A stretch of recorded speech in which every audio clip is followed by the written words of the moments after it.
बताएंगे ये जो मॉडल बनाया है हमारा, ये 10th बी के रोहित जोसाल ने बनाया है।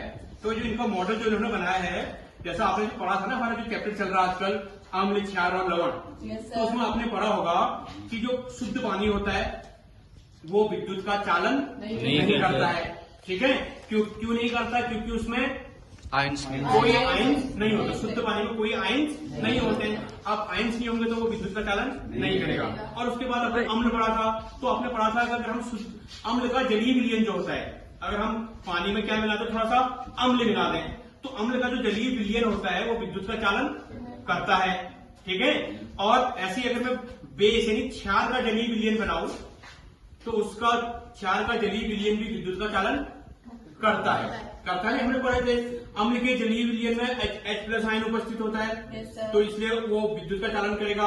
और क्षार के जलीय विलयन में भी OH नेगेटिव आयंस होता है, मतलब आयंस होता है, तो इसलिए वो भी क्या करेगा, विद्युत का चालन करेगा। तो आज हम देखते हैं इसको। देखो, तो इन्होंने एक अच्छा सा वो बनाया, सिंपल सा एक सर्किट बनाया है। इन्होंने क्या किया, की होगी, बटन हो गया, ठीक है, ये हमने ऑन कर रखा है, ये बैटरी है, और ठीक है, और ये 2 तार है हमारे पास।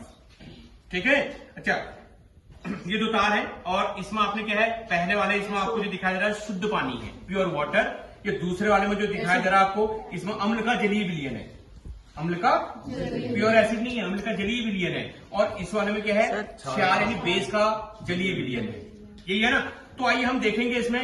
तो पहले हम क्या करेंगे, ये हमारे जो तार है इनमें हमने जो सेफ्टी पिन लगा रखे हैं, जो इलेक्ट्रोड बना रखे हैं, एक जो बैटरी के पॉजिटिव धनात्मक सिरे से जुड़ा हुआ उसको हम क्या कहते हैं, एनोड, और ये बैटरी के ऋणात्मक सिरे, इनको हम कहेंगे कैथोड। ये एनोड है, ये क्या है, कैथोड। अब हम जैसे इसको पहले शुद्ध पानी में जैसे ही इसको डुबाएंगे, ठीक है, वो थोड़ा पहले का लगा है, तो शुद्ध पानी में जैसे हम इसको डुबाएंगे, तो जैसे ही मैं ये 2 इलेक्ट्रोडों को, एनोड कैथोड को, 2 तारों को अम्ल के जलीय विलयन में डालूंगा, तो हमारा विद्युत जो बल्ब है वो क्या हो रहा है, जल रहा है। इसका मतलब अम्ल का जलीय विलयन विद्युत का क्या कर रहा है, चालन करेगा, चालन कर रहा है। ठीक है, अब जैसे ही मैं इसको क्षार यानी बेस के जलीय विलयन में डालूंगा, ठीक है, ये क्या हो रहा है, फिर से जल रहा है। तो इसका मतलब क्या है, क्षार का जलीय विलयन भी विद्युत का चालन करता है। शुद्ध जल नहीं करता है, अम्ल का जलीय विलयन विद्युत का चालन करता है, और बेस का यानी क्षार का जलीय विलयन भी विद्युत का चालन करता है। तो इसी ये आपका मॉडल था रोहित जोसाल का। Thank you.